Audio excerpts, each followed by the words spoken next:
For me, business is not something that you do to earn money. It's a passion that you have that can actually earn money. Money to me is a consequence of doing something you love. It's not something you pursue. I am Sari, founder of One Mega Group, and this is my profile. Behind the glitz and the glamour are stories waiting to be told about this well-known media entrepreneur. Let's flip through the pages of her life on the Fab Lane. I started One Mega Group, which was then called Mega Publishing Group, in 1991. And that was because I wanted to put up a fashion magazine, which we didn't have here. In 1985, when I was doing my master's in Spain, I was an avid reader of glossy fashion magazines, and I realized we didn't have anything like that in the Philippines, because at that time, all our magazines were newsprint. And then I also realized that, when you go abroad, even in other countries in Asia, they had glossy magazines. So in my mind, it was something I liked. At the same time, there was nothing here. So in my mind, this was a business opportunity.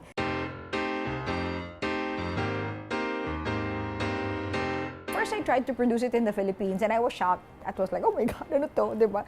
This doesn't look like what I had in mind. So not only, of course, was the printing not up to par, actually, it was quite good, but not good enough. And so I realized, okay, so where can we do this? And I found out, Hong Kong. Yeah, so we started going to Hong Kong every month to produce it, air freight the whole thing. And then, looking back, I'm like, paano ko ba ginawa yun?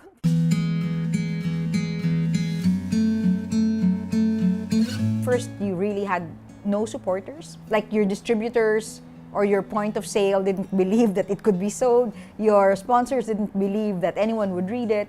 No one was ready. We got a lot of critical acclaim from the readers because they liked it, no? But advertisers weren't ready. At that time, I knew you had to exist for like 2 or 3 years before they started sponsoring you.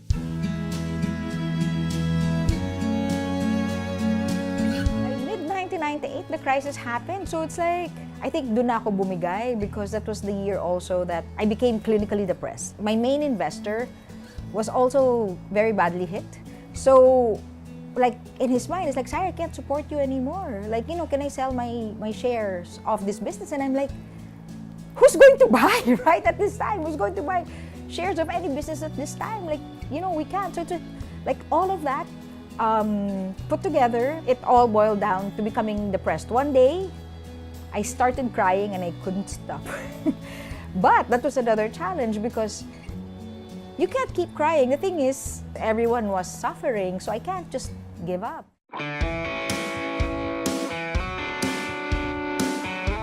So, Miss Sari, what is a Mega magazine all about? I mean, what's the philosophy behind the magazine? And is this an extension of your personality? Well, I guess in the beginning it was. But now you can't. I'm older. I'm no longer the market. When I started, it was easy for me to do it because I was talking to people who were like me. Mm-hmm. And of course, you age, but a magazine can't age. Because if you're still talking to the person who's like in her late 20s and early 30s, that's a different person. And so now, it is an extension of my personality in the sense that I like everything to be smart. I don't like things that don't explain. There's no depth. You don't like nonsense. Yes. So, or just totally superficial things. In college, I really wanted to go to the University of the Philippines because I knew that I wanted to be. At that time, I was an intellectual snob. Like, I wanted to be with wherever the brightest people were. At the same time, I understood that I would get a different kind of education there as well. Come to think of it, things I remember are not so much the academic things that I learned. Of course, I do that too, but it's like, it was really more the character building experiences of every educational experience that I've had. And that's where I'm very proud of the Filipino or even of myself. You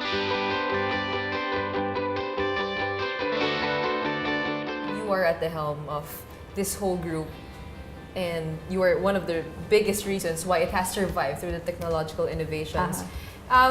Is it quite a burden for you being the CEO? Do you still have time for other things like family, love life? I'm a different kind of like founder, I don't live to work, unlike a lot of CEOs.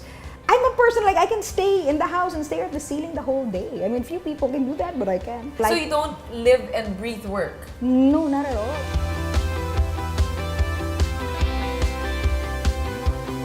What was your main goal for Mega magazine? I wanted to help mold the Filipino woman into somebody who dressed well according to her own personality without having to like conform to everyone else. I was also trying to make sure that we weren't into materialism because yes, it's a luxury magazine, but like we try never to present something as you must have it, otherwise you're not in. And I always wanted to inculcate pride in what was Filipino, that we are also world class.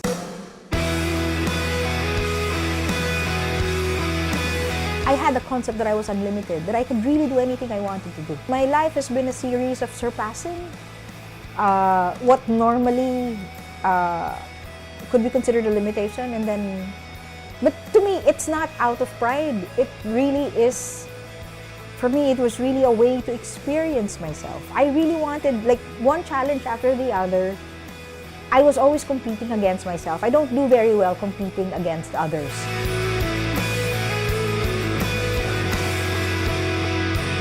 I am Sari, founder of One Mega Group. I am Chinese Filipino.